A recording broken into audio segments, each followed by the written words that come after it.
Hello, good morning, everyone. Thank you for joining the webinar by Cognitus on Gallop deployment. My name is Pat Sathi. I'm the S4HANA practice lead at Cognitus. And along with me, my co-host is Sean Tran. He's actually S4HANA infrastructure and architecture lead at Cognitus. So as far as my experience is concerned, I have been working in SAP over 20 years in various areas, starting with ECC 3.0 and then all the way through the new GL, and then now Simple Finance, and finally now on to S4HANA. I worked at various capacities as a functional consultant, solution architect, and now I'm doing the role of a practice lead in S4HANA space. Sean, would you like to quickly introduce yourself? Yeah, thanks, Pat. Again, my name is Sean Tran. I've been in SAP for around 15 years, with a majority of that time with SAP America. I recently left the practice, but glad to be here to be discussing S4HANA and the Gallop deployment package. Thank you, Sean. So as part of the webinar today, we're going to discuss about our Gallop factory packaged solution. Gallop is the first solution approved for S4HANA conversions. The way we're going to operate is, for first half an hour to 40 minutes, we're going to walk through our package and the solution approach for S4HANA conversion. And then the last 15 minutes or so, we will allocate for any question and answers. Okay, with that, let me briefly explain actually what Gallop is all about. So Gallop is actually a factory approach to S4HANA conversion, right? I'm sure some of you may have attended our previous webinars on Gallop pilot. So just to give a little bit of background about the whole Gallop package. Gallop is the first package solution approved by SAP in North America for S4HANA conversions, right? We started this back in January at FCOM as our in Vegas. And that's where the factory approach solution is presented to SAP, and SAP has approved the solution. And after that, there are 3 or 4 other packages that are available for pilot as well as for deployment. As far as pilot is concerned, you have a test ground, for lack of a better word. So basically, you take your existing system and kind of test drive your system on S4HANA, what it would look like is pilot is all about. So general pilot timeline is about 6 weeks, as you have probably witnessed in the other webinars. But when it comes to deployment, so what we're going to do is we're going to use our factory approach for S4HANA conversion. So what does it mean by a factory approach? What we do, we have dedicated teams that are working only on S4HANA conversion, but same team would work on multiple conversion jobs at a time. So it's more like a factory approach, right? So we pick a client and we execute certain activities, and then there is a time line that certain activities need to happen. So then we execute for the similar task for another client. It's more or less a factory line kind of concept is what is being used in a factory approach. So what it does, it actually brings cost savings for the clients who are doing the conversion, and also makes the process way faster because you have almost 18-hour coverage every day in getting these tasks done because of this factory model. And we utilize our rapid conversion methods and our experience in S4HANA over last 4 years. I mean, S4HANA is pretty new, but our team has been partnering with SAP over last few years, and then our team is well equipped with all the S4HANA expertise functionally as well as architecturally, and then using our rapid conversion tool set, let it be for testing templates or data validation. So various inbuilt, in-house built tools and templates, plus SAP built tools are being used in this conversion methodology, right? Some of the examples of these tools are, we have inbuilt data validation tool after the conversion. There's a quick way of validating the data. So we're going to actually get into some of the details of the data validation tool in the later part of the webinar. And similarly, we are using SAP's Readiness Check 2.0 and ATC for code corrections. So using these tools, we'll be able to make this process way more rapid compared to a traditional conversion process.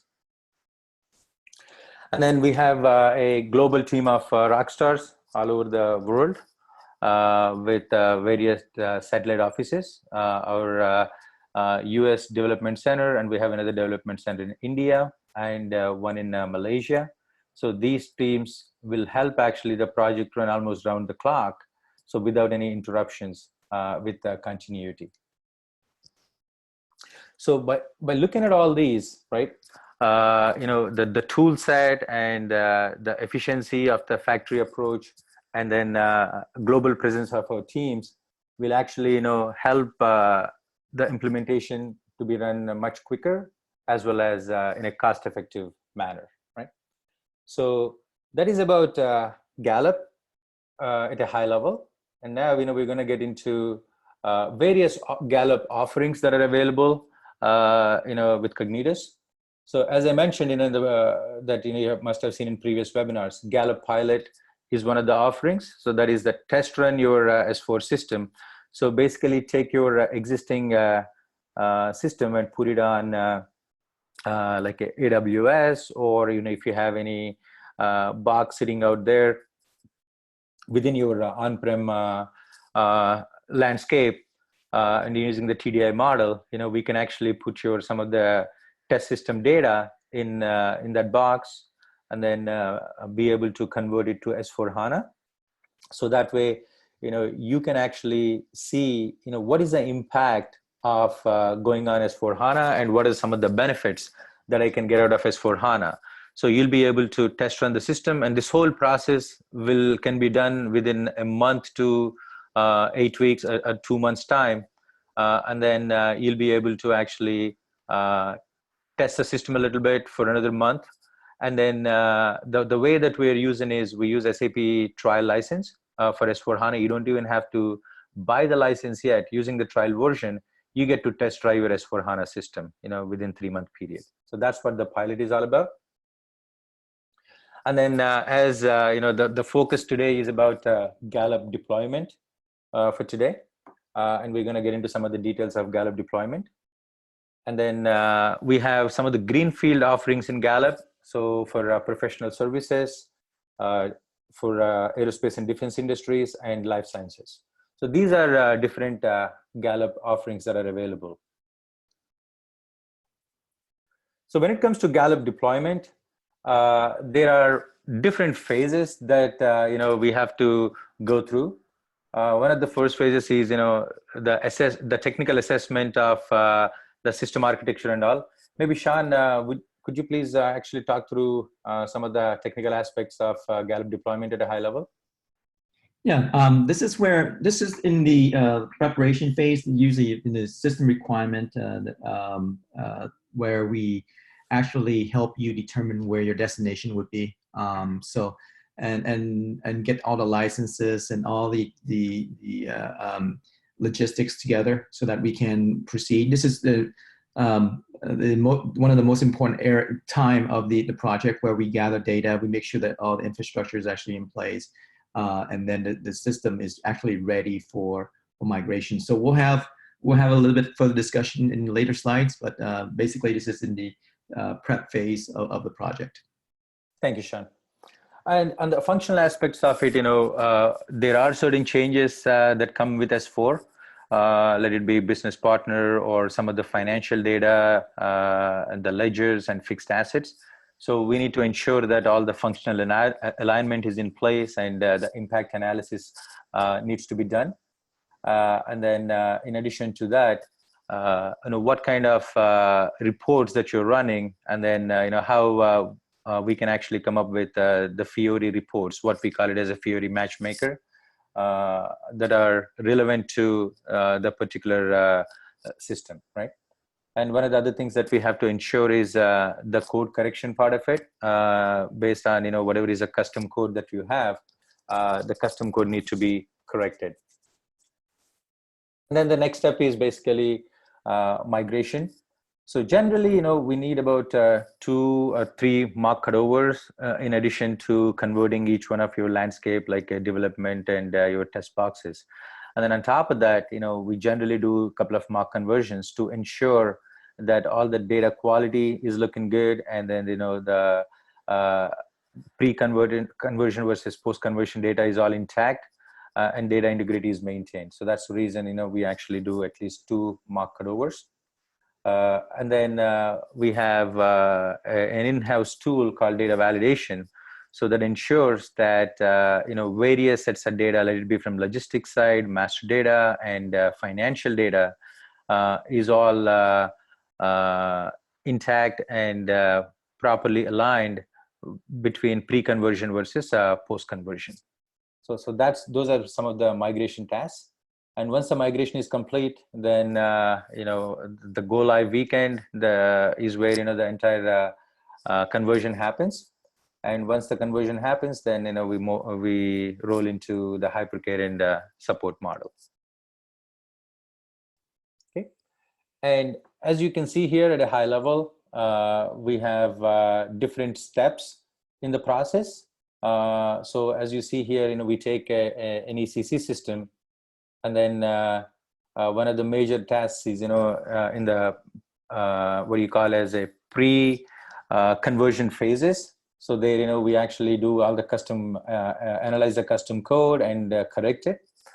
And one of the other aspects of major activities is security optimization, because there are certain transaction codes that are not going to be used anymore in S4HANA.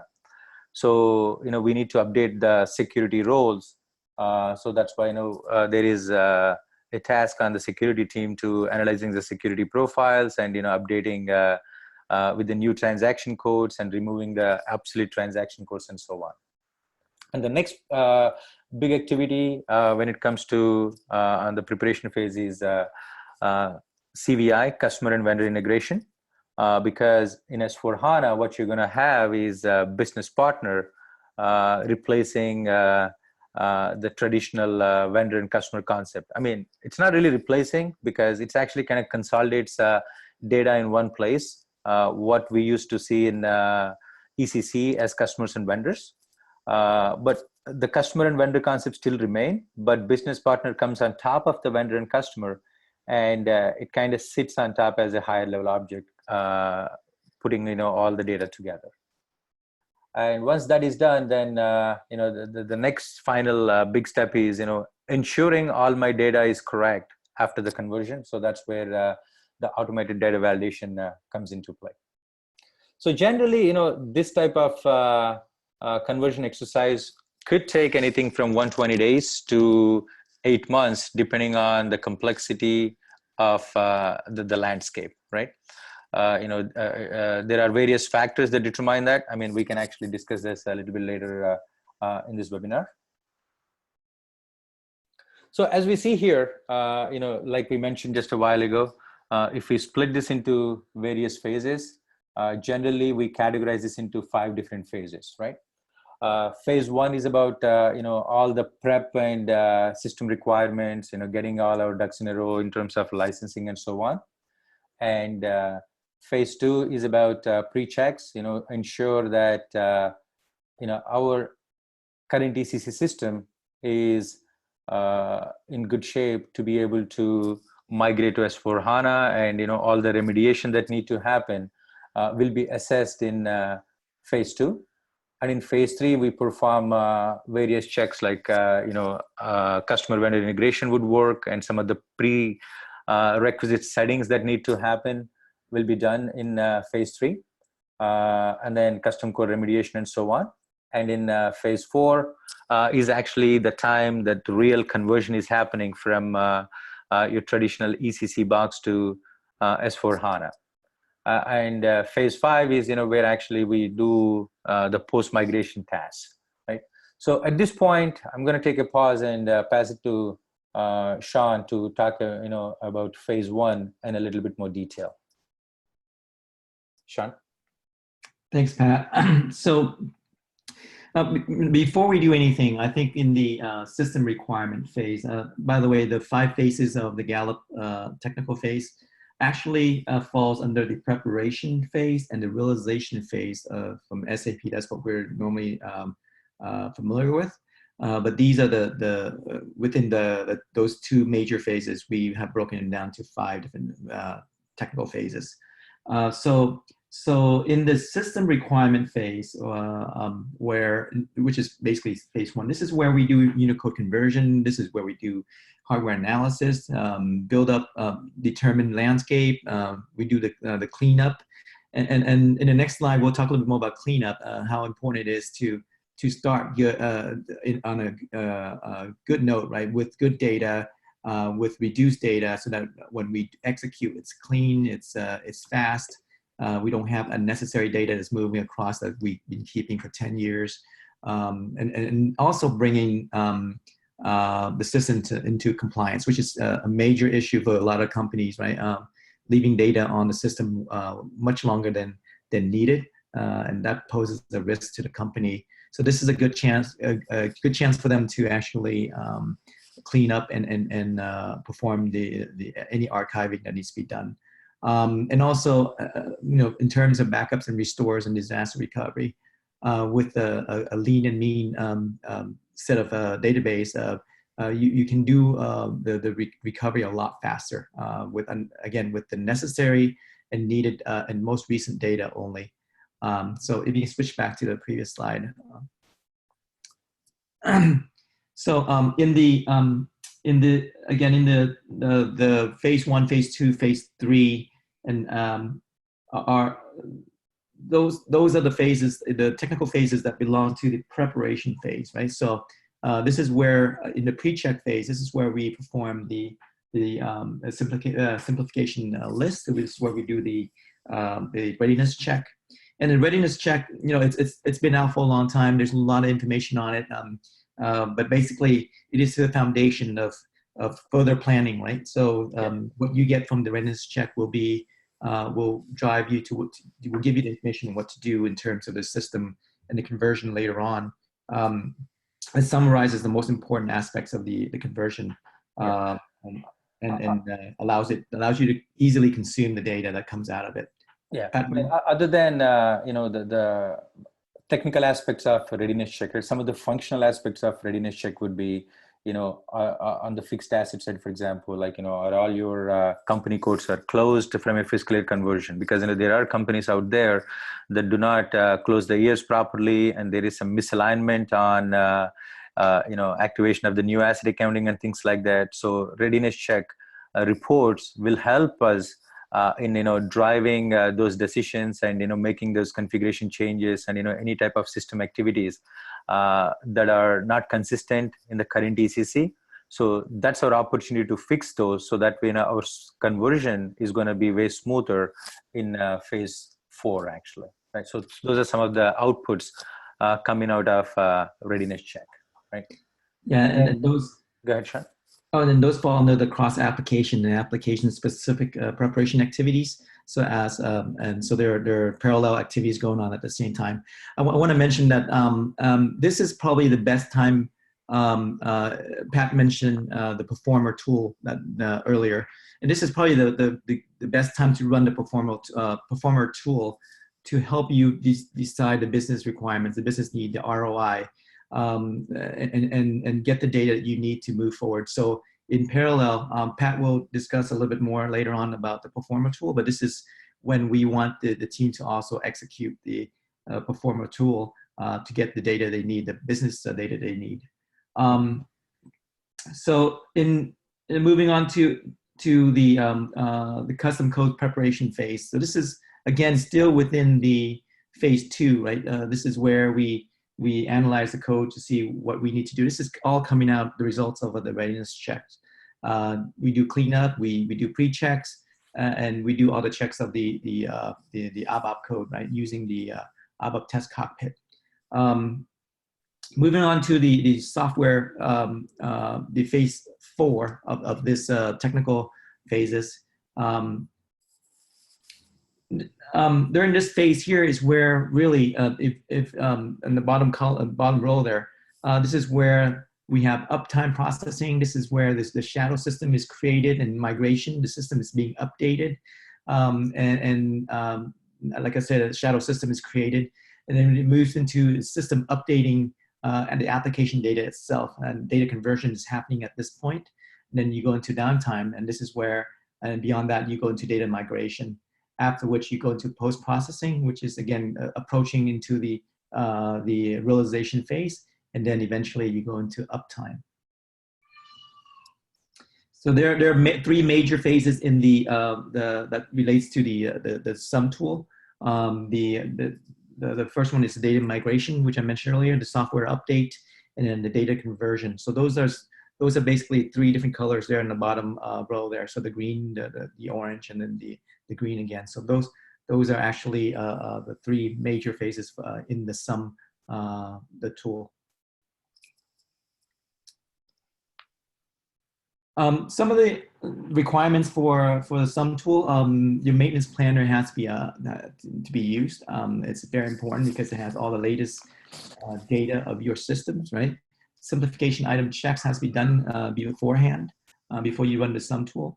Obviously, the readiness check has to is highly recommended because it gives you a lot of insight into what you need to do, but it is not required for sum. So 6.0 is required here. You can't run the sum tool any earlier than that. So and your source system has to be Unicode if it's and it has to be a single stack. So if it's not a single stack, if it's still a dual stack, then you have to split it before you actually start. And if it is not a Unicode system, you do have to also convert into a Unicode system. You can do that in a 2-step process, and the sum tool will help you actually perform the Unicode conversion in preparation for the conversion itself. Okay, thank you, Sean. So as Sean mentioned, right, so once we get to phase 5, there are various SPAW and SPAD checks, and then, different variant updates and pricing updates we got to do. And one of the major activities is the finance migration, because what's actually sitting in all these old tables in ECC, all the data need to be moved to AC DACA now, right? So that's what, the next major step that takes place in phase 5. Once that is successful, we can actually claim victory, saying that what, this conversion is successful, right? And then subsequently, we're going to activate some of the business functions that are needed for S4 after this migration is complete, and then we can officially be live on S4. Is how these phases are laid out in this conversion methodology. Okay, and if you look at a brownfield implementation timeline, as you see here, there are on-site components of it, and then offshore components of it. So overall, as you see here, about 8,000 hours of work that needs to be done. I mean, again, it depends on client to client. This is more like a medium level complexity. If a lesser complexity can be done in 3.5 to 4 months timeline, and in a higher complexity would probably stretch the timeline to about 8 months is how this timeline would look like. And Pat, I want to add to the last slide, Sure. the more Fiori app you actually have in scope, the longer it would take to would extend the timeline even further. So Absolutely. projects that actually have used forego the use of Fiori and just use a SAP GUI, which still works in 9% of the time. That reduces the project down quite a bit. But again, the more Fiori apps you have, the longer the project will run. And also, like, a Fiori adaptation can be a subsequent phase, after you live with S4 and still use SAP GUI, and then eventually adapt it as a later phase too. So that way, like, you're dealing with, a shorter timeline for conversion, and then take it as a subsequent activity. Okay. And some of the tools that are available, in the overall S4 conversion process, and how we utilize the tools in our Gallop methodology is, for custom code correction, right? We predominantly use SAP ATC tool. It actually, SAP has gone a long way from what it used to be about 2 years ago, right? There are certain companies that came out with tools, to do automatic code correction and all. But SAP step up their game, and over last 1 year, we have seen significant improvement in ATC, where the tool itself is correcting the code automatically, right? If you look at 2 years ago, all this tool does is just it provides you where the problems are. It never actually do a resolution to the problem, right? Whereas now the latest and greatest ATC, if you look at it, it shows you the problem, and then it gives you a button where you can actually fix a quick fix to adjust the code. I mean, there are still certain aspects of the code that need to be corrected manually, because some of the logic that need to be reviewed manually and be fixed. So that's where we still need probably about 20 to 30% of the time a manual ABAP correction effort is required. And then security optimization is one of the other aspects. We don't really have a tool for this, but based on our experience, we can certainly, advise the security team on the client side on, how to actually handle these changes by us providing the list of all the new transactions, how the roles need to be updated and so on. So that's a pretty straightforward exercise that we use in the security optimization. One of the other major things is BP rationalization. So based on our experience, with various conversion project that we have done, we advise the clients on, let it be a number range, consistency between vendors and customers, and then how the data need to be cleaned up. We ran into quite a few issues at the beginning with some of our clients, where there is inconsistent master data on the vendors and customers. When they're a common vendor and customer, at least the communication data should have been the same, but they are inconsistent. So we recommend that type of cleanup ahead of time. And using the performer tool that we're going to show just in one of the next slides, we identify the various Fiori apps that your current business needs. So what we call is Fiori matchmaking. And then one of the major benefits of with our tool set is the automatic data validation. This validation is not only helpful during your go live, but throughout your conversion cycles.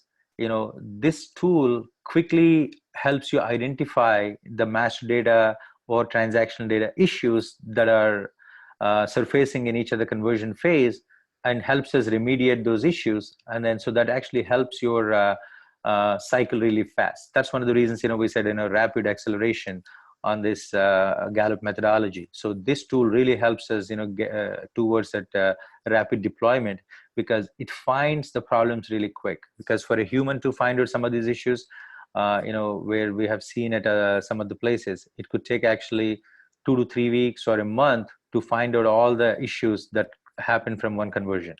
Whereas this tool can actually give us all of the data within a day's time by executing various sections of these reports and analyzing them. So that way that reduces the testing cycle significantly. Okay, and finally, this leads to your go live using the tool set. Now, these are some of the SAP tools that we leverage, like some demo obviously, and then the readiness check that Sean has mentioned a while ago, and then the ATC, where SAP came a long way with this particular cockpit, where actually you can do the code correction up to 70% automatically using SAP's tool itself.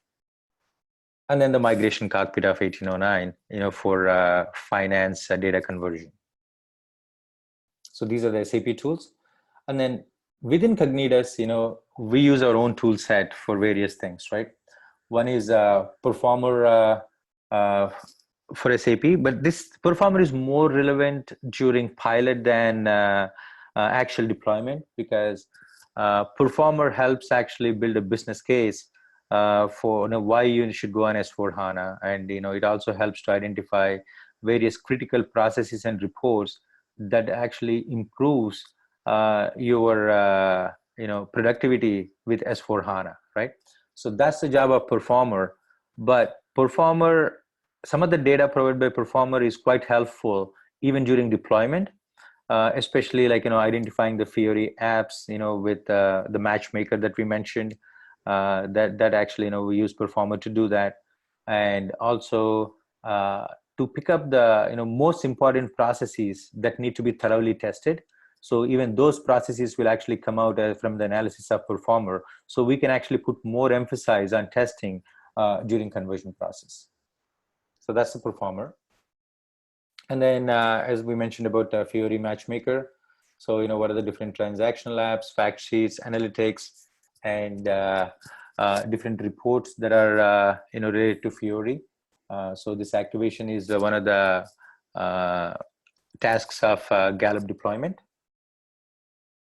So as you can see here, various Fiori tiles.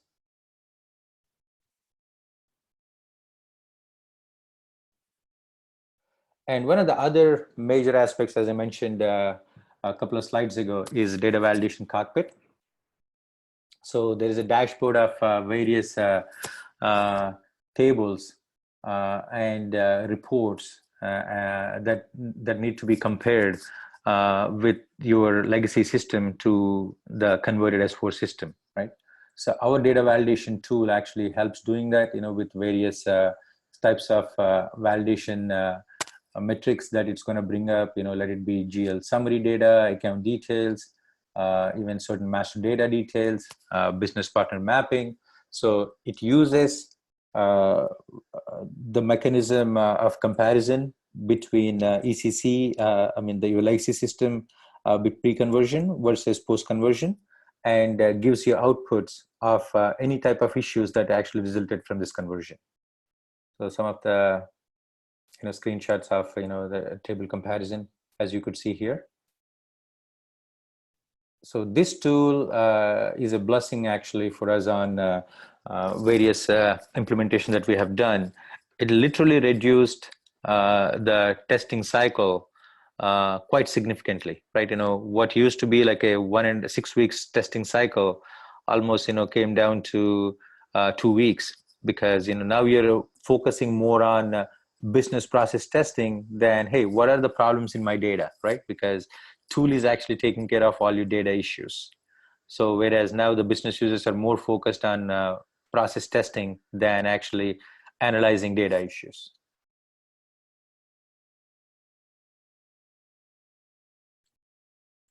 So this is the kind of landscape actually what we need for data validation. So we need a pre-converted dev box in place, which has exact same data as that is used for a conversion. and then we use a certain RFC protocol to validate the data between the two systems.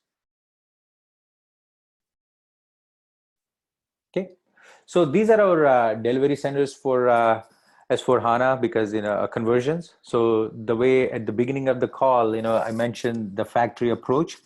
The way we accomplish the factory approach is by utilizing various time zones of our resources. Because if you take a look at an S4 conversion, this is about 24-hour to 48-hour activity, right? So you need to have a good handshake between the teams, as they're monitoring the conversion activity, let it be some DMO or FI migration activities. So we got to have a good handshake between different time zones, so that way the system, if you run into any error during conversion, so there is always monitoring that is happening, right? So we achieve that using our global presence of our resources all across the time zones, in Europe, as well as in Asia, within India, as well as in Malaysia. So that way we are able to at least get 18 hours of continuous support or continuous activity within a 24-hour time span, right? So that's our global delivery model.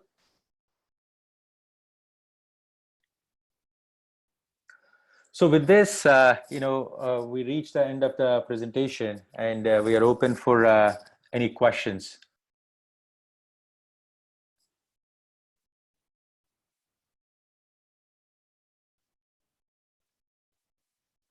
And if there are no questions, this webinar will be available on our website, and you can access this at any point, the recording at any point in time.